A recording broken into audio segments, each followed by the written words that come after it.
following is a special presentation of MTN, the Montana Television Network.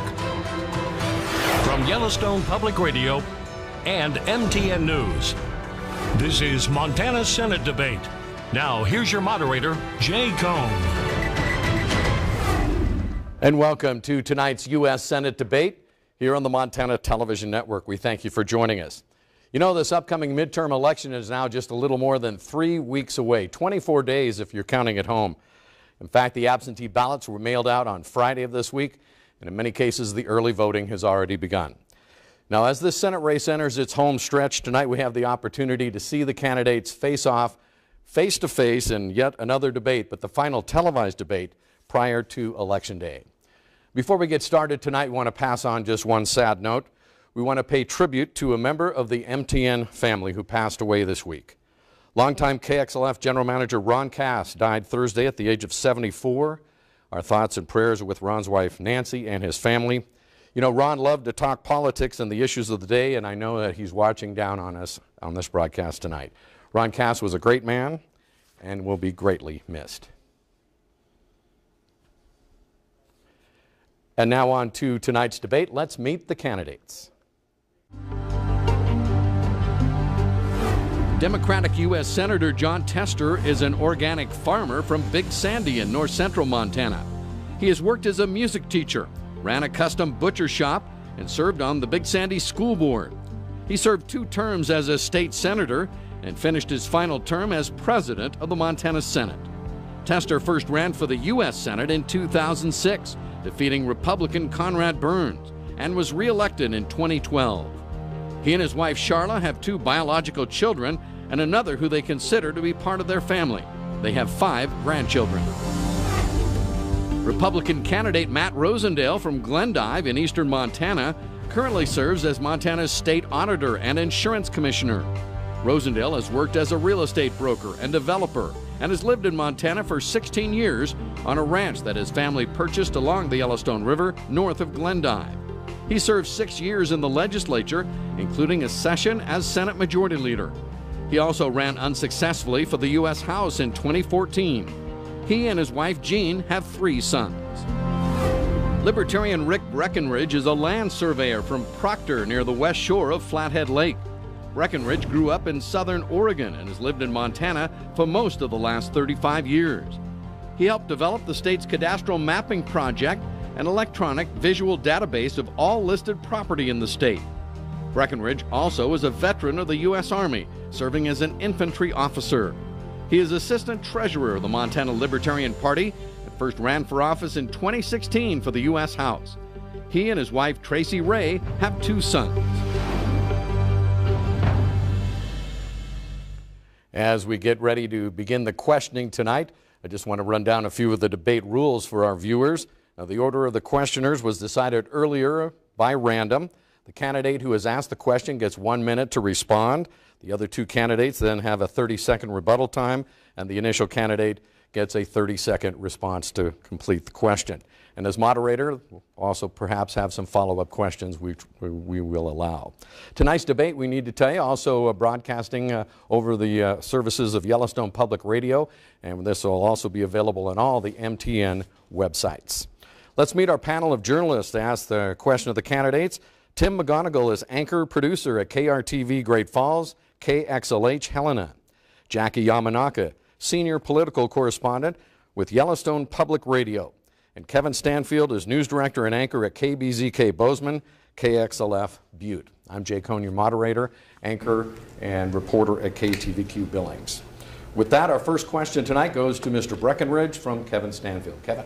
First of all, gentlemen, thank you so much for your time. We know you have a busy schedule, so we really appreciate this. Thank you. First question then. What would you say is your proudest political moment? Could you describe that for us? Proudest political moment, I think, was when we started the cadastral mapping project. I was told that it could never happen. You couldn't make it happen. But we got 5 counties together and formed a coalition that was to be mutually benefit for every citizen in the state of Montana. Convincing the state now was another problem because you had all the power turfs that you had to contend with. Department of Revenue. They had their ideas, Department of Transportation. But we got everybody on the same sheet of music, and we got an accomplishment that no other state has ever done. And this system is probably the best example of cooperation. And when you put politics aside, and you cooperate for the mutual benefit of everybody, that you can accomplish monumental things. Mr. Rosendale. That's pretty easy. Gun rights are critically important to the vast majority of the people here in Montana, and I'm really, really proud that I've been endorsed by the NRA. The NRA stayed out of these elections the last several cycles, and to receive a rating from the NRA, to receive their endorsement against a two-term sitting senator who can only muster up a D grade from the NRA, I'm very proud of that. Senator Tester, your proudest moment. Well, you know, Jay, first of all, I want to thank MTN, and I want to thank you guys for putting this on. I appreciate it very much. I served on soil conservation, to school board, to the state legislature, and one thing Montana has that I don't think any other state has, and that's an open government. And I've been proud to take that back, and the first bill I dropped in the U.S. Senate was a bill to make the federal government as open as Montana's government. I think it's critically important, not only for the press to be able to get access to the decisions that are being made that are going to affect our country, but for the general population too. Mr. Breckenridge, you've had the final word. I would say this, that you know, libertarians have never sent your sons and daughters to war. Libertarians have never invoked a tax upon you that was too onerous. And libertarians seek mutual cooperation for the benefit of all. And whatever you ask government to do for you, don't ever forget that they have the power to do an equivalent force to you. So don't ever forget that. And libertarians haven't. Jackie Yamanaka has our next question, directed to Mr. Rosendale. Thank you, gentlemen. Mr. Rosendale, you support short-term insurance plans that aren't required to cover pre-existing conditions. So if they're so great, will you pledge today that you will buy one to cover your family? Jackie, that's a good question, and I think it goes directly to the heart of all the insurance questions that we've had here over the last 8 years since the passage of Obamacare, which we cannot forget that John Tester was the deciding vote on and brought it to us. And what we saw with Obamacare was the elimination of choice for the people of Montana. We saw the increase of costs for health care for the people of Montana. And since I entered the auditor's office, my first step was to start working on a plan to cover pre-existing and chronic conditions for the people across our state. And that is critically important. But the next thing that we have to do is make sure that we have options for everyone so that they can accommodate their budgets, their specific health care needs, and their personal choices. So short-term plans are part of that. Direct primary care plans are part of that. Healthcare sharing ministries are part of that. And none of these things will accommodate everyone, but they certainly will, in their place, give everyone an opportunity. I don't think you answered my question, Mr. Rosendale. I mean, you say you support these short-term insurance plans, and if they're so great, would you buy one today to cover your family? What I'm saying, Jackie, is that we need to have a full range of options of health care plans for everyone to make a decision what is best for them. It is not a federally run, top-down system for the elitists to make a decision about what is best for you and what is not best for you. That's what I'm saying. It's up to the individual to make a decision about what type of plan that they want to use to accommodate their health care needs, and that's what I've been supporting. Senator Tester, your response. Thank you for the question, Jackie. I would just say that junk insurance plans are called junk for a reason, and it's why any responsible person would not buy a junk health insurance plan to support their family. That's why Matt wouldn't answer that question. The fact of the matter is they don't cover pre-existing conditions. They don't cover much. My folks had one of those such plans when I got these fingers cut off in a meat grinder, and they didn't cover anything. And I remember my father going, we bought this insurance to have it when we needed it, and when we needed it, it wasn't there. If you buy junk insurance, what the commissioner is promoting, you'll have nothing when you get sick, because it doesn't cover pre-existing conditions. It doesn't prevent for lifetime caps. If you got asthma, high blood pressure, whatever it might be, they won't cover. But they're cheap. Mr. Breckenridge. Well, I'm trying to sort out where in the Constitution there's 36 delegated powers, where insurance is one of those. the federal government is supposed to stick their nose into. Our business is to run the federal government, not to make sure everyone has health care. I'm in the VA system, and I'll tell you this, that before John Tester went and stirred the pot, I got an MRI, and it only took me 6 hours to get there and get the MRI and get it accomplished. After he went and made his changes, it took me 6 months now to get an MRI. So there are changes that need to be made, but you don't need to figure those out at a hearing in Washington, D.C. You got to sit and listen to that nurse who's pumping the blood pressure cuff and telling you where things need to be changed. That's how you make effective change. Pre-existing conditions are covered in the VA system. I don't even think when I worked at Flathead County that their self-insured program covered pre-existing conditions. So it's up to the individual employer insurer to select the right insurance plan for themselves. All right. Matt Rosendale, you have the final word. Sure. Once again, we see the elitist attitude of John talking about that he knows what's best for you and what isn't best for you. And this is what happens when you spend too much time in the federal government. He's been there for 12 years, and he thinks that he can determine what is best for you and what is best for your family. And I don't think so. I think it is up to us to make sure that you have as many opportunities to accommodate your health care needs in a way that understands your budget, your specific health care needs, and your personal choices, and not a top-down, federally run system. Our next question comes from Tim McGonigal to Senator Tester. Tim. Senator Tester, you voted against both of President Trump's Supreme Court nominees. So what qualities or qualifications are you looking for when considering a Supreme Court nominee?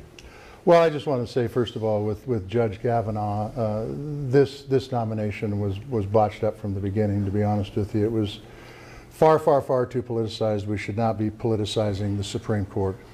But one of the problems that Judge Kavanaugh had was in a previous administration, he developed a mass surveillance plan that could be used on Montanans and any other state in the Union. As a judge, he backed up the Patriot Act, which I, quite frankly, think is the biggest impingement on our privacy of anything we've done. He also thinks that dark money and campaigns are fine. So, to your question, Tim, it needs to be somebody who understands the Constitution, that understands that the Fourth Amendment, which prevents the government from violating our privacy, is lived up to. Understand that dark money in these campaigns has an incredible problem with our democracy, and out-of-state folks who want to buy this election, and we're seeing plenty of it in behalf of Commissioner Rosendale, needs to be stopped if we're going to save this democracy. Quick follow-up, Tim. Yes, Senator. Democratic leadership has recently agreed to allowing candidates who are involved in closely contested races to return home to their states to campaign during election season and not oppose some federal judicial appointments. Isn't that considered hypocritical? We had votes on all those yesterday or day before yesterday, as a matter of fact, and everybody had their opportunity to vote for or against those. It was not a deal that was cut in a back room and said, here, take it or leave it. You're taking all 50, and we voted on each and every one of them. Mr. Breckenridge, you have 30 seconds. I think if you look at the nomination process and confirmation process of Neil Gorsuch, you have a perfect example of when you bring a libertarian into the mix for confirmation, advise and consent from the Senate, advise and consent. This search and destroy mission that the Senate Democrats have been on is inexcusable, and we should recall, voters need to recall every one of them that participated in it, because this is a stain on our republic, not our democracy. We are a republic. Mr. Rosendale. I think that there was a tremendous disservice done to Dr. Ford, Judge Kavanaugh, and to the American public. We saw something play out that was unnecessary, could have been kept private to protect the privacy of Dr. Ford, and Judge Kavanaugh protect his family, but it wasn't. And John Tester knew 90 days ago that he was voting against Judge Kavanaugh. He wouldn't meet with him. He made it up that he was going to vote against him from the very beginning, and the shame of it is that he's voted for Obama's judges 100% of the time for the Supreme Court, and he's voted against President Trump's Supreme Court nominees 100% of the time. And there's the problem. Time is up. Senator Tester, your final. Let's be clear. I did the research on Judge Kavanaugh. I found out what his positions were as a judge and as a private citizen. Quite frankly, Commissioner Rosendale endorsed Kavanaugh the minute he was nominated. Did you do any research, Commissioner Rosendale, on it? I think not. Bottom line is, the record shows that I tried to meet with Judge Kavanaugh many, many times. It would have been great. It's the first one ever that hasn't met with me, by the way. And it would have been great to hear from his mouth my concerns about his violation of the Fourth Amendment. But he did not come to my office. We tried. Our We next couldn't make question. the meeting happen. Next question comes from Jackie Yamanaka to Mr. Breckenridge. Mr. Breckenridge, if you're a member of the U.S. Senate and you disagree with the President's actions as, say, they relate to Russia or North Korea, would you be willing to vote for sanctions or even possibly military action that may be counter to the President's agenda? Military action is a very, very, being a veteran of 17, almost 18 years in the Army and leading infantry troops, that is a very serious order that has to be given. And when you push that button and you vote yes for it, you had better be absolutely 100% sure. The empire that we have to sustain has stretched this to the limits in the Middle East, and we have to take all that into consideration. Sanctions are a very, very severe form of getting someone's attention, and we had better be very certain of not only our intelligence, which I know in the military we've had bad intel before, and what we saw with the lead up to the invasion of Iraq and under Bush, that the bad intelligence has gotten us into a 15-year war. And so, Jackie, in answer to your question, it had better be very severe circumstances, and everything had better, all the I's better be dotted and the T's crossed before I cast a vote for yes. Mr. Rosendale, you have a rebuttal time here. The United States military should only be used in the case of imminent threat to our citizens and our interests at home or abroad. And we could broaden the scope of this discussion from North Korea and Russia and start talking about our southern border. That is one of the jobs of the federal government, is to make sure that we secure our borders. And John Tester has voted consistently with the likes of Chuck Schumer and Nancy Pelosi to give us open borders and sanctuary cities. Meanwhile, we've got a porous border that's allowing the flow of drugs and human trafficking to come in, and that's not acceptable. Senator Tester. Look, military force should be used in the absolutely last possible option. I think we use sanctions, and I've done it before, serving on a banking committee, working with our allies to make sure we bring these folks to the table and change the way they do business. As far as the southern border goes, I need to point out to Auditor Rosendale that the Customs and Border Protection folks, the folks who work on the ground, have endorsed me, not you. Why? Because they understand that I understand how important security is on the southern border. I give them what they need to be successful, and I think we need to do even more to make sure our border is secure. Mr. Breckenridge, you have the last word on this question. Well, we kind of got a long ways from the original question talking about the border, but let's talk about the border. That border is the responsibility of the federal government to ensure that it's secure. Not the states, not anybody else, but the federal government. And there is an invasion on there. Is the wall going to work? No, wall's not going to work. We got to change the way people think and help them on that other side, and to bring them to the table and have them realize that staying home is far better than coming to the United States and getting thrown into our penal system. Our next question, Tim McGonigal to Mr. Rosendale. Mr. Rosendale, I want to talk about political ads. We've seen a lot of them in the past few weeks, but in this campaign we've seen Senator Tester referred to as a puppet for Democratic leadership and even as an inventor of the media circus. You yourself have been referred to as Maryland Matt, all hat, no cattle. Why not focus on the issues rather than playground taunts? Aren't these ads just insulting the intelligence of Montanans?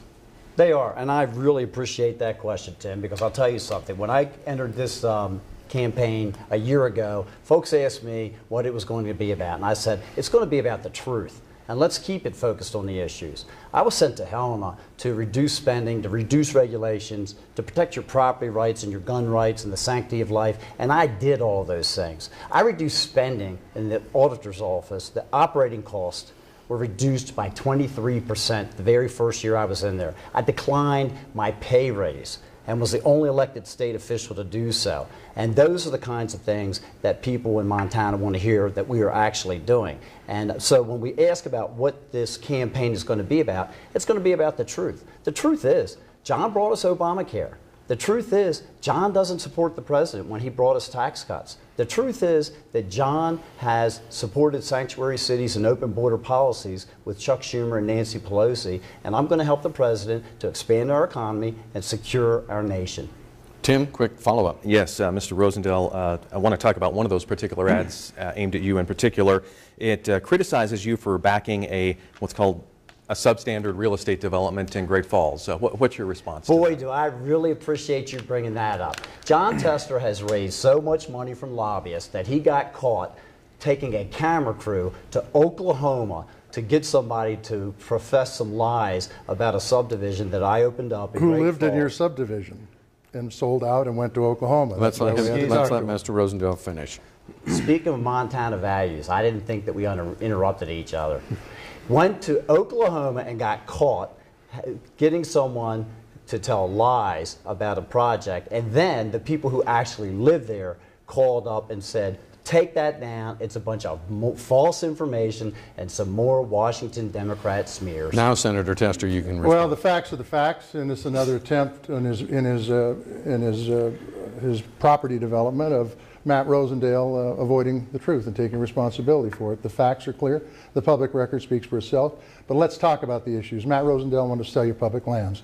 He wants to kick people with pre-existing conditions off of health care. He wants to privatize your public schools, make them into charters and vouchers. He wants to make more dark money into our political system for these kind of lousy ads you're talking about, Tim. Fact of the matter is, I have supported public lands. I support public education. I support people being able to buy health insurance at a reasonable rate because it's too costly. And we'll continue to work to make sure our government is transparent. That's my record. That's why he can't run positive ads. He has to run negative. Mr. Breckenridge, your final word. Did anyone ever hear of a negative ad coming from a libertarian? No. These are ideological accelerants that they use to activate their base.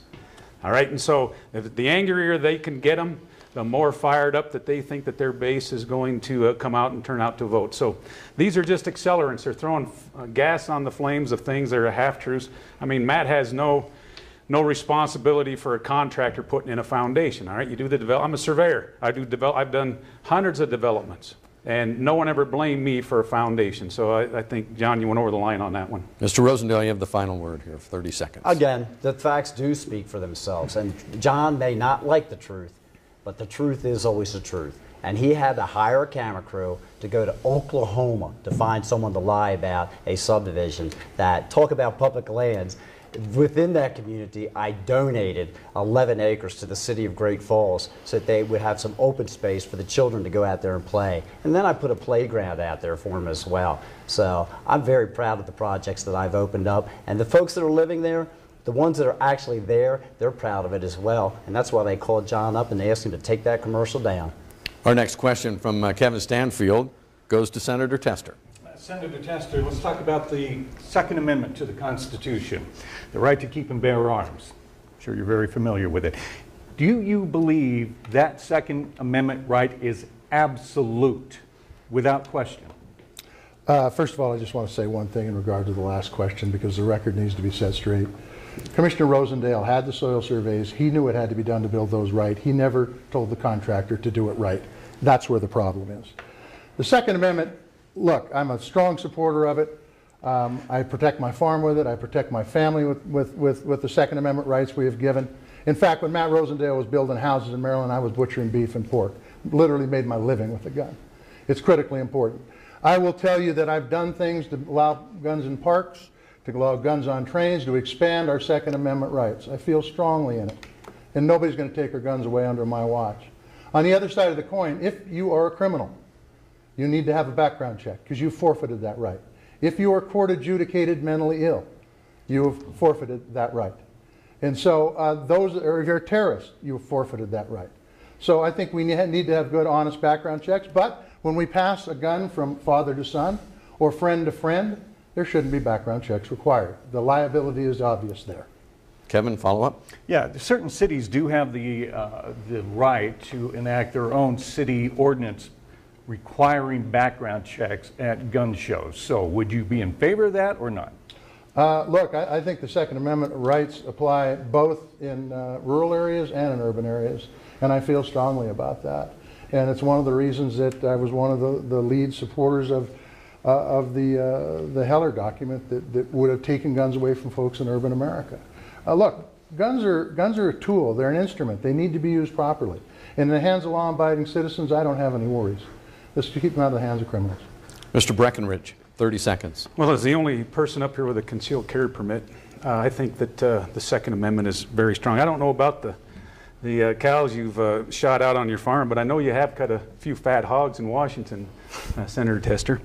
But I might reflect back just a little bit to a bill you voted for cloture in 2012, where it would have made me a felon to hand over a rifle to my grandson without doing a background check and filling out the paperwork. That's a tradition that I have in my family. Is every time a grandchild is born, I buy him a firearm and I write a message to the future on that box. Mr. Rosendale, you have 30 seconds. It's very easy for John to stand here and say that he supports the Second Amendment, but it all is very hollow when he's willing to confirm a Supreme Court nominee, Sotomayor, who came out and said that the right to own a gun is not a fundamental right. So he let somebody else do his bidding. He can say that he's going to stand for the Second Amendment, but when he confirms a Supreme Court justice that says that they're willing to take your Second Amendment rights away, it is not acceptable to me. And that's why I've got an A and an endorsement for the NRA, and John has a D. Senator Tester, you have the final word here. Well, I would just like to say that I have opposed bills that require background check from parents to their kids. That's the record, and that's a fact. I would also tell you that going forward, I support the Second Amendment. I was raised with a gun. We shot vermins with a gun. It's critically important to me. It's critically important being a Montanan, raised here my entire life, that I was introduced to guns early, and I still use them today. As they've said, I've got more guns than I need, but fewer than I want. Our next question from Tim McGonigal to Mr. Breckenridge. Mr. Breckenridge, regarding immigration, what is your position on sanctuary cities? Sanctuary cities, Tim, are a problem that the cities and the states have brought upon themselves. Constitutionally, those security of our border has been given over to the federal government, not to the state, not to a city. It's up to the federal government to ensure that we have an adequate immigration policy that meets the needs of the American, not only culture, but also the American workforce. And the immigration policy that we have right now is, 50 years old. Goes back to 1965. We've had a few amendments to it, but it's basically a 50-year-old policy that no one seems to want to enforce or seems to want to enact, to bring in people who will contribute to our society and to contribute to our culture. I would like to see an immigration policy similar to Switzerland, where the people in the town actually, we have resident aliens. We need to fast track that. How come it takes you 5 years to come in the front door, but it only takes you 5 minutes to come in the back door? We need to change that. Mr. Rosendale. Sanctuary cities are a major problem, and this again goes directly to the heart of John's inability to support the president's agenda to secure our border and to stop sanctuary cities and to also stop the amnesty. He continues to vote with Chuck Schumer and Nancy Pelosi, and it drives up the cost for government here across our nation.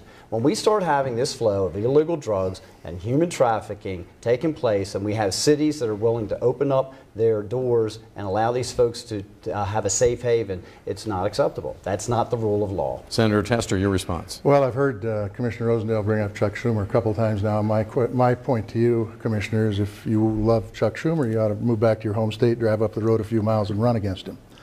Look, there are no sanctuary cities in Montana. The sanctuary city bills that were put forth cut money from law enforcement and economic development. Bottom line is that I'm not going to do that. I've been around, I've talked to the towns and the police departments in this state. They need every dime they can get their hands upon. On the other side of the coin, you've got Commissioner Rosendale, who has voted against money for law enforcement as a legislator, voted against not expanding penalties on people who are human traffickers. So I understand why it's not a priority for him. I'm talking local law enforcement. It is a priority for me. Mr. Breckenridge, final word on this question. Well, you've seen both of these guys beat each other up over a policy that none of us really have a grasp on. I think that that what we need to do is sit down and have a discussion that is going to be mutually beneficial for all of us, because this type of accelerant, once again, is only flaming the fans and putting us against them. And we're going to see more incivility. We're going to see more violence on this issue when it's totally unnecessary.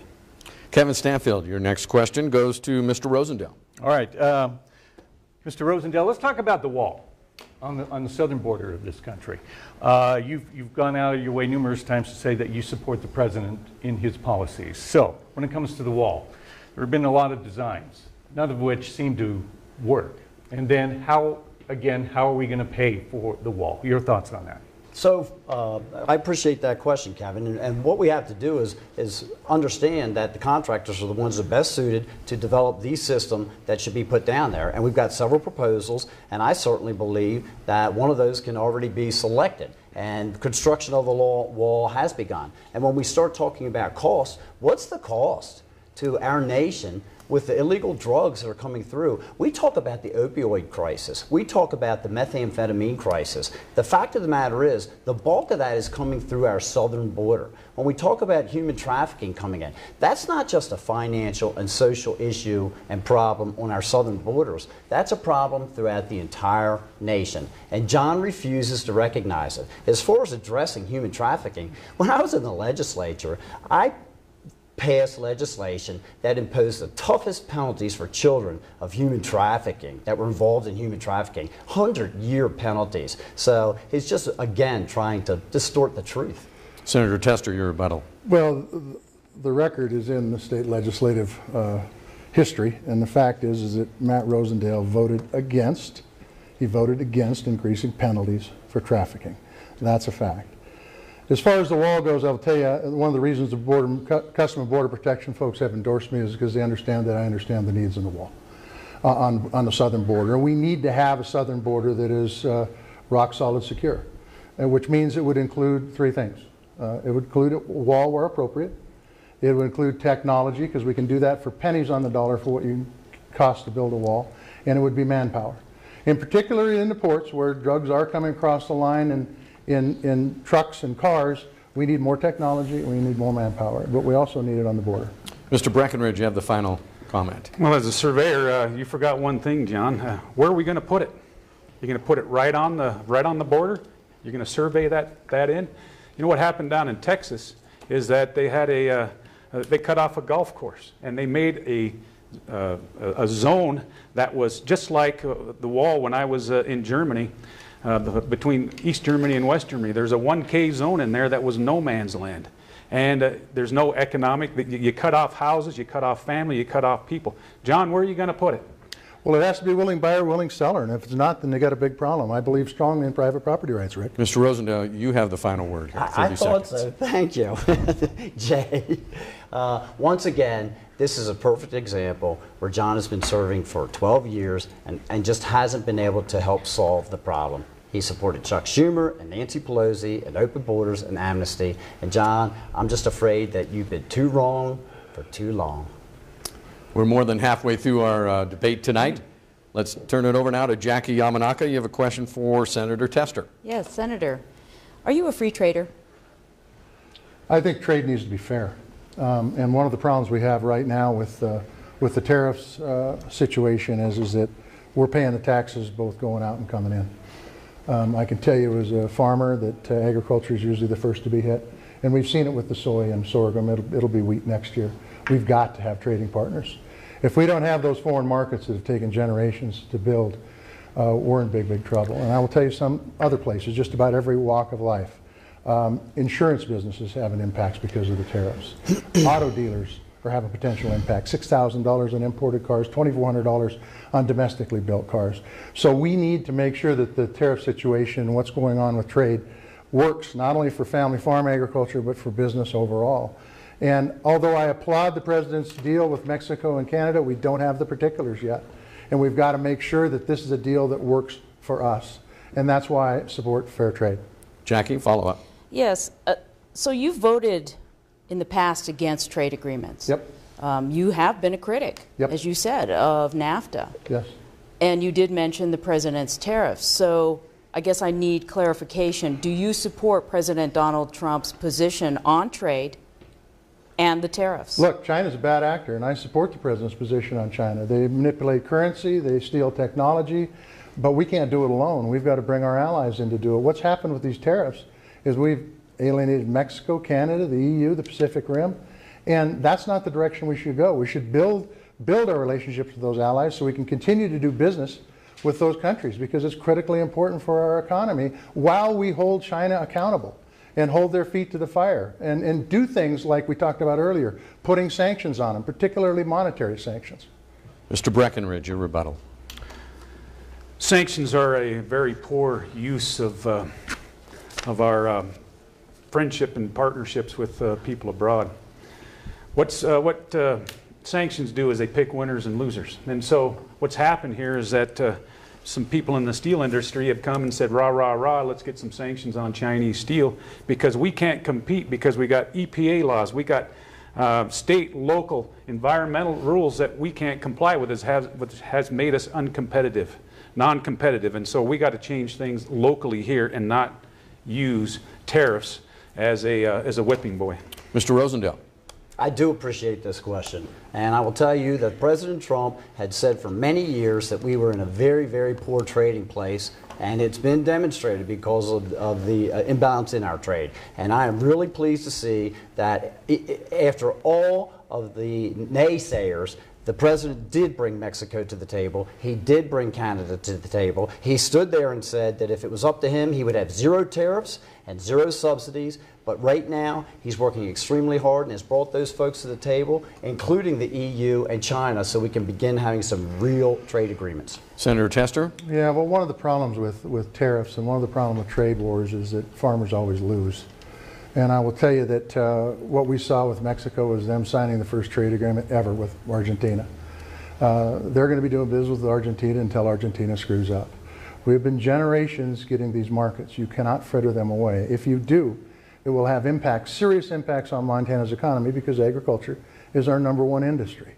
And so we've got to be very careful. As we hold China's feet to the fire, we've got to make sure that we don't push our friends away and our traditional markets away, which I believe is what's happened here.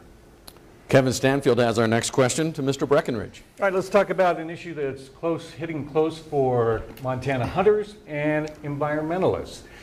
Can you give me your thoughts on the Endangered Species Act? Endangered Species Act. We've taken a little bit too far. We've tied up lands now for mineral extraction in the name of endangered species. We've sent people to prison for accidental encounters that has led into a violation of that law. There was a guy who spent 5 years because he had an eagle feather. He's a Native American. He's 5 years in federal prison for an eagle feather. This thing has got to be changed, and it's got the crime has to fit the punishment. And so what's happened, we've used the environmental laws as the window dressing for suppression of the activities, the logging, the mining, those resource extraction industries that our economy so vitally needs. And they shut down, they use the Endangered Species Act to shut down every timber sale on federal land. Now we suffer through forest fires all season long and the health effects that come with it. Senator Tester seems to like those because he raises about $1 for every acre we have on fire in Montana. Mr. Rosendale, you have 30 seconds. The Endangered Species Act was well-intentioned, like many things are, and it was put in 1973, and we have gone far beyond the intent of that legislation.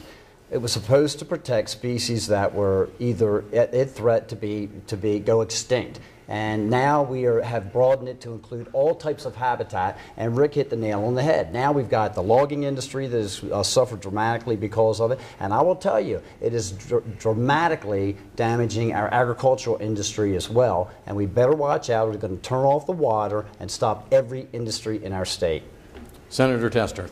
The Endangered Species Act, when it was put into effect for a very, very good reason, and I think we can have both economic development, tree cuts, mining, and we can save the species that are endangered, but you have to walk the line. And when species get recovered, like wolves were a few years ago, I stepped up and said, let's take them off the list, and we did it. And wolves were no longer on the endangered species list here in Idaho, Montana, and Wyoming. So it's incredibly important that we use common sense as we apply this. And if it's used as an obstructionist method, we need to say no. It should be used for the intent that it was originally put in saving species that are endangered. Mr. Breckenridge, final word. We shouldn't have even had the discussion on wolves until they reintroduced them and said, oh, here's an endangered species. And they went and introduced them into our environment and then shut down everything. So that's the problem you have with the federal government intervention into states' issues and states' rights, is they come in there and they put their big thumb on top of it and they destroy the underlying economy. We used to have 39 mills from Eureka all the way down to Darby. Now we got 3 because of that Endangered Species Act is a big reason for those closures. And we're not going to get those industries back. Jackie Yamanaka has the next question for Mr. Rosendale. Thank you, Mr. Rosendale. Yes, Jackie. Please explain why Montanans are better off financially under the Trump tax cuts. Oh, that's simple math, Jackie. I love this question. So I've been traveling around the state for the last 30 days and meeting with businesses and individuals across the state. The individuals are getting anywhere in the neighborhood of about $1,600 more that they're able to keep each year.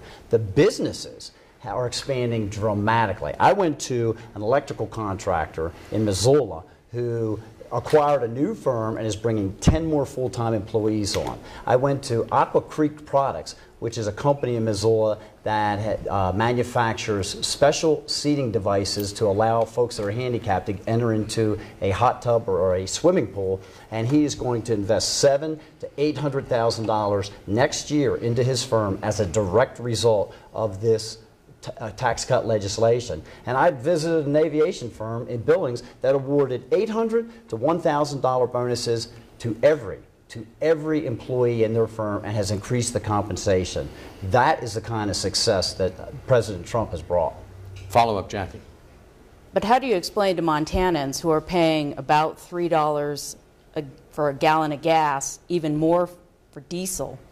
Child care costs are up, interest rates are up, costs of goods are up for those manufacturers you talked about because of the tariffs. Why are they better off financially now? Well, again, Jackie, the math shows it. Costs do go up and they do go down. And what we have to do is rely on the principles of supply and demand, free market principles, to actually govern those and not have the government coming in and picking the winners and losers and making determinations about where the marketplace should be. When I was living, when we saw the Bakken oil boom take place, I saw the minimum wage jump from $10 an hour to $17.50 an hour in Sidney, Montana, and the government didn't have anything to do with it. It was just simple supply and demand. Senator Tester. Well, thanks for the question, Jackie. I will tell you that I think Montanans appreciate the tax break.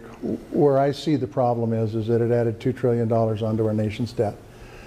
We're having a short-term game for a long-term problem, and that's a problem.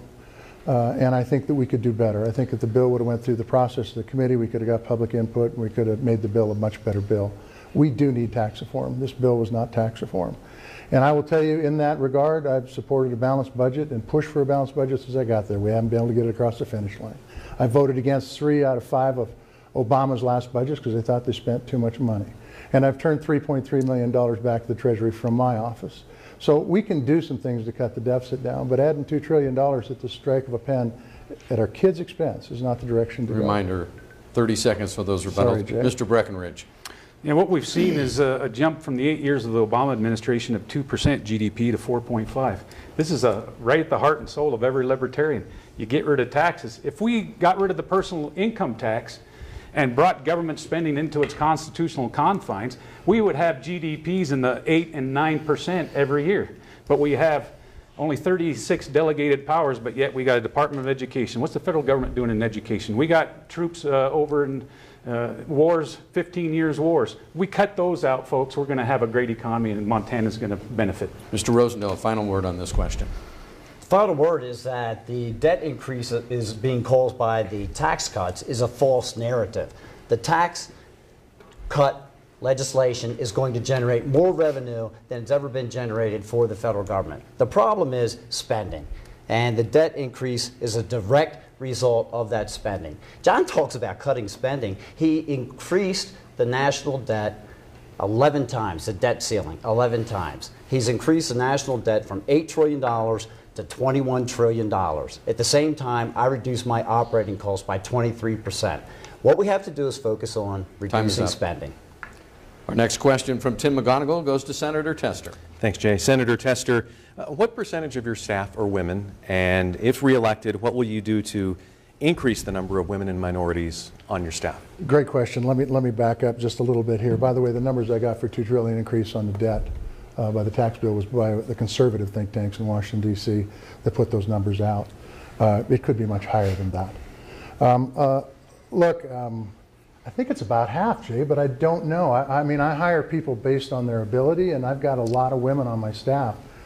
But I've never counted up and done the math, to be honest with you.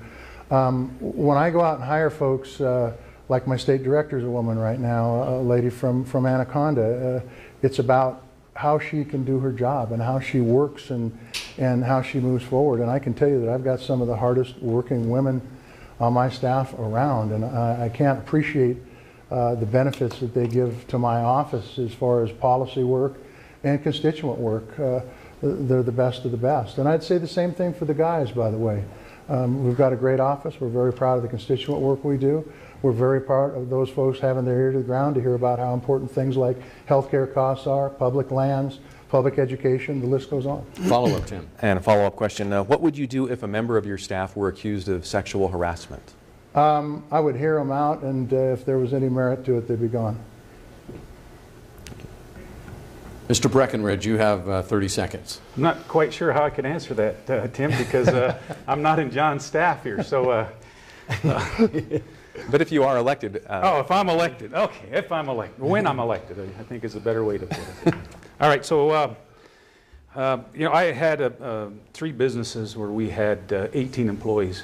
And whenever I had a job opening, Tim, it was whoever best fit the job description that we had. Some of the jobs that I had, you know, running a chainsaw and cutting line were not a lot of jobs that women applied for. And so as a surveyor, there's a lot of good, intelligent women in our sector of society, and I have the utmost respect for every one of them. Mr. Rosendale. I've got about 50% of my staff that are women. My appointed staff that I'm actually have more control over. My chief legal counsel is a woman. My deputy auditor is a woman. My direct executive assistant, who takes care of a lot of my daily management, is a woman. And I hire these people based on their competency, and they're highly qualified, and their understanding of the insurance industry and their ability to help me perform my duties properly. And so I'm very proud of that fact. Senator Tester, you have the final word. Well, I just think that, you know, the fact is that we're talking about in Washington, D.C. about equal pay for equal work is ridiculous. We're in the 21st century. Women should be paid the same amount as men for the same work. I think that when we talk about problems in the workplace because of folks making improper remarks or actions towards women, I don't think we should have any tolerance for that. And when it comes to hiring, I think you open the door, and if you hire women, they'll do a great job for you. That's what I've found. Jackie Yamanaka, next question to Mr. Breckenridge. I'd like to go back to an answer you gave regarding spending and debt. Okay. Can you name 3 agencies or programs that you would eliminate right now? Department of Education. That'd be the first one. Health and Human Services. There's no constitutional directive for the Health and Human Services. Those are states' issues, and they need to be at the state. They can handle them better. Third agency I'd cut would be the EPA. You know, in Montana, you have 67 different laws, rules, and regulations you have to comply with just to flush a toilet. And so Montana is very, very strong on their environment. The clean drinking water standards are 10 parts per million. Montana's 5 parts per million. So the EPA, get them out of the workforce, get them out of our economy, because they have no business dictating to states. I have a case I'm working on up in Basin, where a guy improved a road across Forest Service land because his claim was up just the next 100 feet up, and he spilt some dirt, and it went into what they said was a Rapano's decision stream, and he spent 18 months, 78 years old, 18 months in federal prison. Mr. Rosendale. Because of the EPA. 30 seconds to Oh, respond. we're all getting that? Okay. Yes. EPA, education, and energy. Energy should be controlled by again, the principles of supply and demand, by the companies that are out there producing the energy. The only place that we should have energy involved in government is the Department of Defense to make sure that we have a secure nation. The EPA, Rick hit the nail right on the head. We have more stringent criteria here through the DEQ to manage our water and our air than the EPA has, and then do not need to be coming in and bothering the states and creating additional paperwork and process. And education definitely needs to be controlled at the local level. Senator Tester. Well, thanks for the question. Look, as you know, budgets are about priorities. That's what we did in the state legislature. We have a balanced budget amendment. And so instead of going agency by agency, I just kind of want to take a look at the programs. Trade, for example, there's probably 7 different departments and 2 different agencies, and maybe even more than that, that deal with trade. And I think that can be consolidated into one thing. You know, instead of being split between commerce and USD, for example, put it all in commerce. And I think it makes things more accountable. What I would do if I was chairman of the Appropriations Committee is I would make it a contest. Take a look at the programs, not the agencies. Look at the programs, because I think that's realistically what you can cut that aren't working anymore, and propose them for elimination. Mr. Breckenridge, you have the final 30 seconds on this question. Well, looking at programs is like putting a Band-Aid on a carotid artery that's severed. All we're looking at, you know, John, when he ran 12 years ago, he says it's time to make Washington look a little bit more like Montana. But what's happened now, especially like with this answer, he kind of likes what's happening in Washington. And I think John's starting to look more like Washington than he does Montana, because of the effects of these agencies on the people here in Montana, and what they've caused, the pain and suffering that they've caused to not only the economy but individual incarcerations is not called for. We can't have it. We knew our time would be going fast, and indeed it has. It's time now for our candidate closing statements. Each candidate gets a minute and a half for their closing comments. And again, the order that we're going in, determined earlier at random. Rick Breckenridge, you get the first shot. Ladies and gentlemen, if you take a look at what this country has happened to it, we have $22 trillion of debt. You have 22 trillion reasons to vote Libertarian this year. What I'm here to do is to give you the courage and the strength to actually act out that conviction. I know every one of you have a point in the heart that says, I'm a liberty, I love freedom, I'm a libertarian. I want you to have the strength and courage to actually vote Libertarian this election cycle. Now, John Tester, he's up for re-election in the year of '18. He's voted twice to take your guns, repeal the second, that's his dream. Millions of out-of-state money should make Montanans scream. But there's riders on the horse of liberty. They're waiting in the wings. It's time to ride. It's time to ride. We can shake things up in Washington with the voters on our side. Elect a libertarian or we won't get out alive. It's time to ride, folks. It's time to ride. And I'm going to ask you, the voters of Montana, to ride with me to eliminate intrusive government, to eliminate these programs that cause economic hardship on our Montana families, that bring onerous regulations to the things that we hold near and dear to our hearts, our way that we raise our children, the way that we interact with each other. Politics in Washington is now divisive, where you have Democrats saying we are not going to be civil anymore, and we have to stop that. Vote Libertarian. Senator Tester, your turn for the closing statement. Well, I want to thank MTN and Yellowstone Public Radio. I want to thank you, Jay, and Tim, Jackie, Kevin. Thank you for running a very, very good debate. I think this was a good debate. I think you can see the differences here on stage. Look, folks in Montana have a choice this election. They can vote for somebody who is born here, lived here, educated here, ran businesses here, somebody who understands that healthcare costs are too high in rural America and what we need to do to drive those costs down, somebody who understands the value of public lands and how it contributes $7 billion to our economy, some 74,000 jobs, and also contributes to making this the greatest state and the greatest country in the world. We can support somebody who understands that public education is the foundation of our democracy, and we need to work to make it better, not work to privatize it. somebody who understands that transparency in government is critically important. If we're going to make good decisions, people need to be able to have access to that decision-making process. Or on the other hand, you can support somebody who was born in Maryland, made millions of dollars there developing property, bought a ranch in Montana, claims to be a rancher but has no cows. Somebody who has advocated for selling our public lands, advocated for kicking people with pre-existing conditions off of insurance, advocated for making sure that the transparency in our elections is minimal. He's not in it for Montana, he's in it for himself. I would appreciate your vote on November 6th. Mr. Rosendale, as luck would have it, you have the final opportunity for your closing statement. Thank you so much. I'd like to thank MTN and Public Radio for putting this on, and I would like to thank my wife, Jean. 33 years we've been married, and she's always there with me. Greatly appreciated. Folks, John stood here 12 years ago and told you that he would not be encumbered by special interests, and now he's the #1 recipient of lobbyist contributions across the nation. John stood here 10 years ago and complained about reckless spending in Washington, D.C. He has since voted to raise the debt ceiling 11 times, and the national debt has grown from $8 trillion to over $21 trillion. The fact of the matter is that John Tester bought a home, $1 million home in Washington, D.C., and he left Montana in his rearview mirror. John has been too wrong for too long. This is a perfect reason why we should have term limits in place. I support them and have a pledge that if I am fortunate enough to be elected as United States Senator, that I would only serve 12 years and then go back to my ranch by Glendive, where I love very much.